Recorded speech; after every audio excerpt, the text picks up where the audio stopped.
In northeastern Ukraine, right along the border with Russia, the situation on the ground is heating up again. Airstrikes have grown more frequent, and the scale of destruction suggests something different is being used this time. One of the biggest indicators? Satellite images and ground reports reveal massive craters, some over 60 feet wide. The damage pattern doesn't match standard airdrop bombs or missile strikes. Experts believe Russia has started deploying one of its heaviest conventional weapons, the FAB-3000. But what exactly is this bomb? Why now? And why in Sumy? Let's break it all down.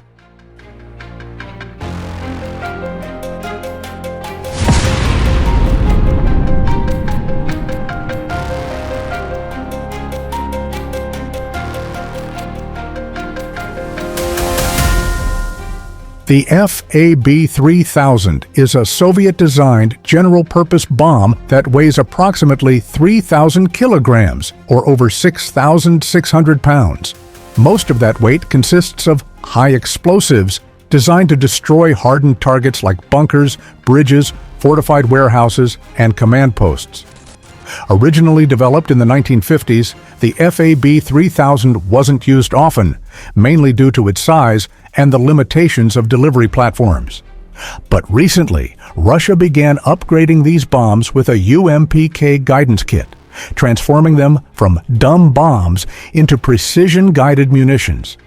This means they can now be dropped from aircraft like the Su-34 from a distance of 30 to 45 miles, staying safely out of enemy air defense range.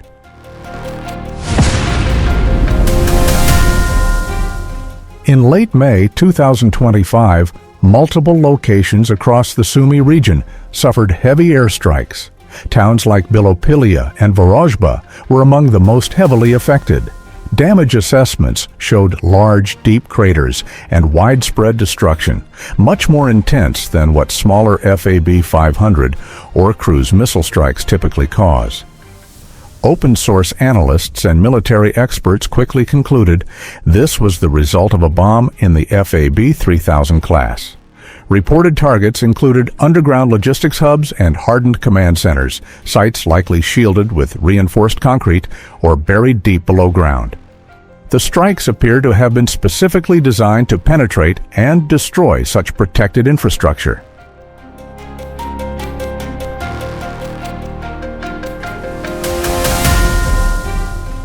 So, why deploy such a massive bomb in this particular area?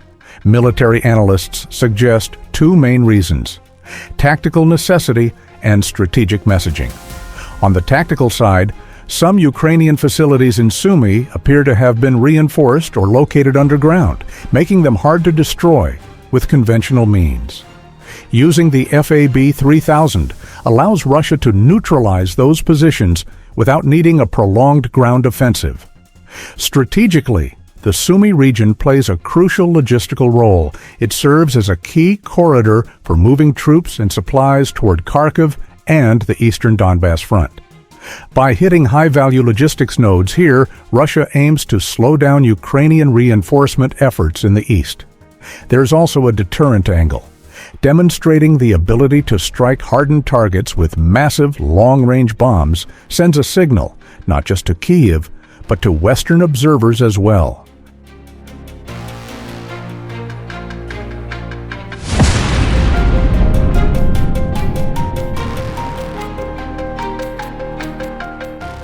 The impact of the FAB-3000 strikes has been clear, both tactically and psychologically.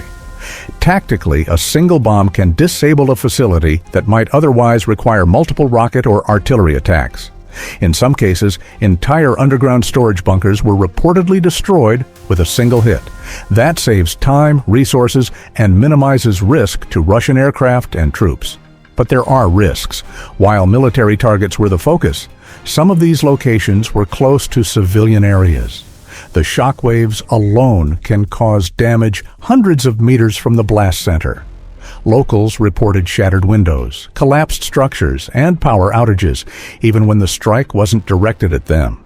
It's a reminder of just how destructive these weapons can be, even when accurate.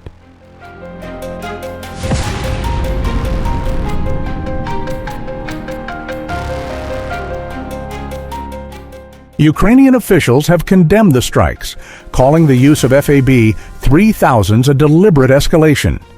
Still, they also acknowledge that many of the affected sites were indeed military in nature.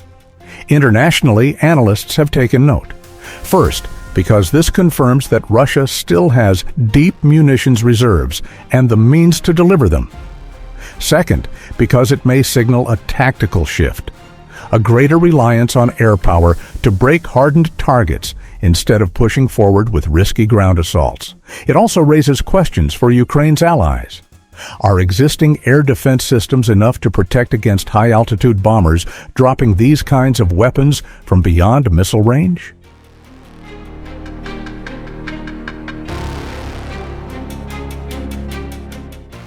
The deployment of FAB-3000 bombs in Sumy marks a new phase in this already complex conflict. While not a nuclear weapon, the sheer scale of damage it can inflict makes it one of the most powerful conventional tools in Russia's arsenal. Going forward, we may see more of these strikes, especially in regions where Ukrainian forces have established hardened defenses.